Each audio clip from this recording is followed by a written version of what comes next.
Um, can you tell me just what your history is of your history with dogs in general? Have you always had pets? Have you always been an animal and a dog lover?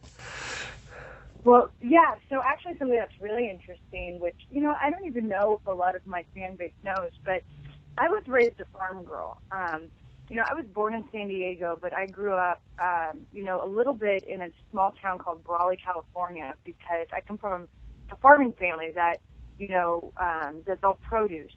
But then we moved to Phoenix, Arizona, and, when we moved there, we bought enough property where we raised our own chickens. We had 2 goats, we had horses, we had a pig, and we had cows. Okay. And so I was raised around animals, and my love started at such a young age, and I felt like I could relate to them.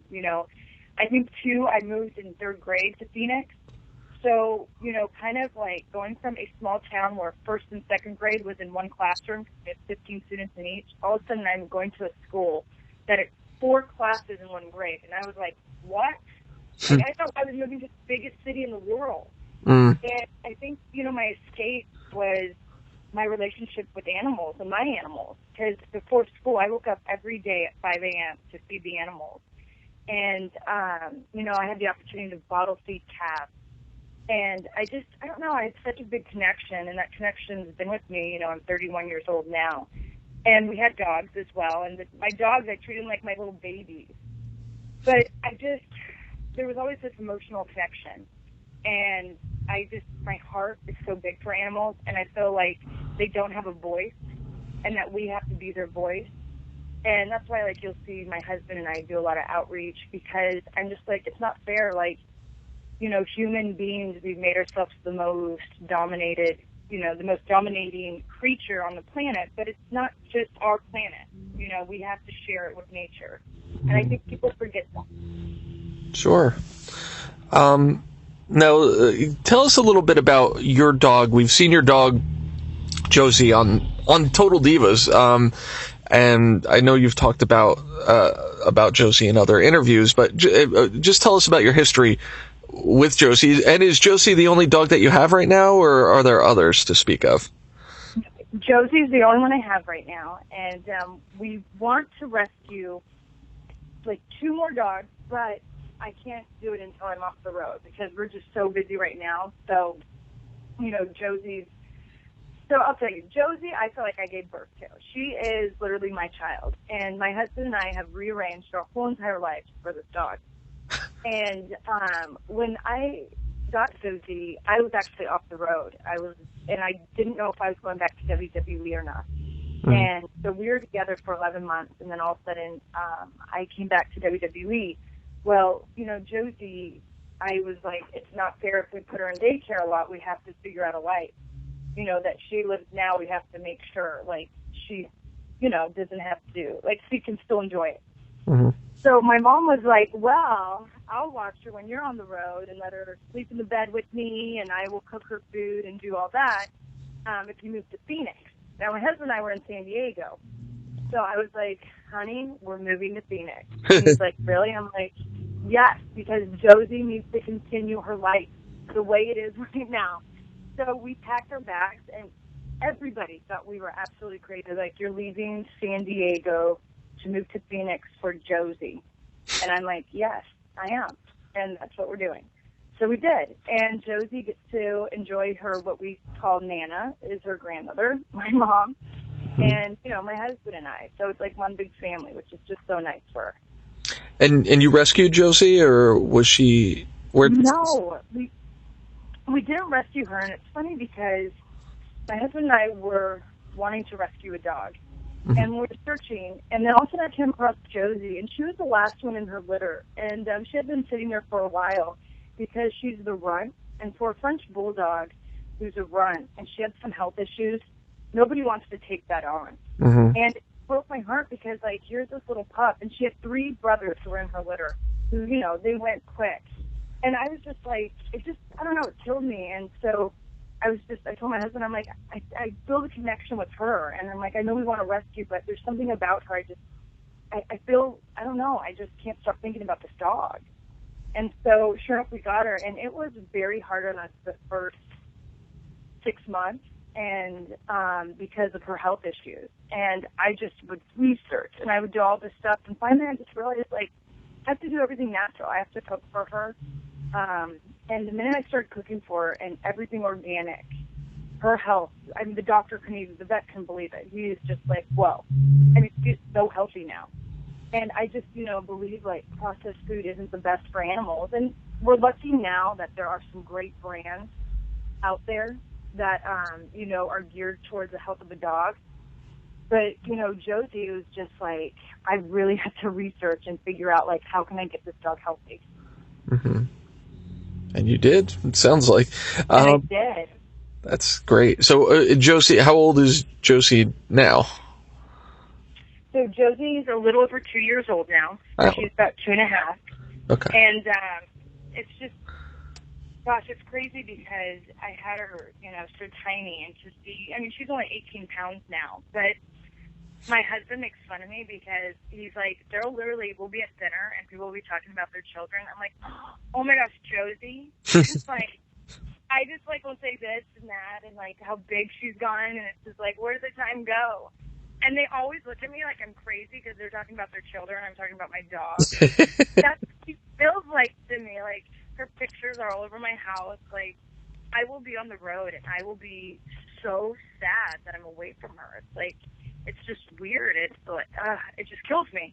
And my husband's like, when you get home, you like reach straight to her. But like, dogs are always happy to see you. Every time I come through that door, she's sitting there with this big smile, it looks like. Mm-hmm. And she's never not happy to see me. And she's always just loving me. So, yeah, can't beat that. The other thing I wanted to ask you about, even beyond all this, is all the charity work that you do. And I know that what you do goes beyond just, beyond dogs and beyond adoption. You're very, I've read very vaguely that you're very into fighting against animal abuse on farms and things like that. Is that something that you became very sensitive to because of how and where you grew up and just that sort of environment that you were in?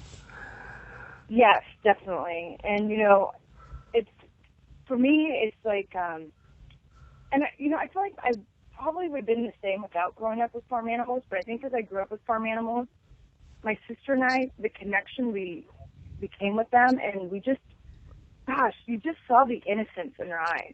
And you just saw, like, they live and breathe the way we do. And what kills me is that,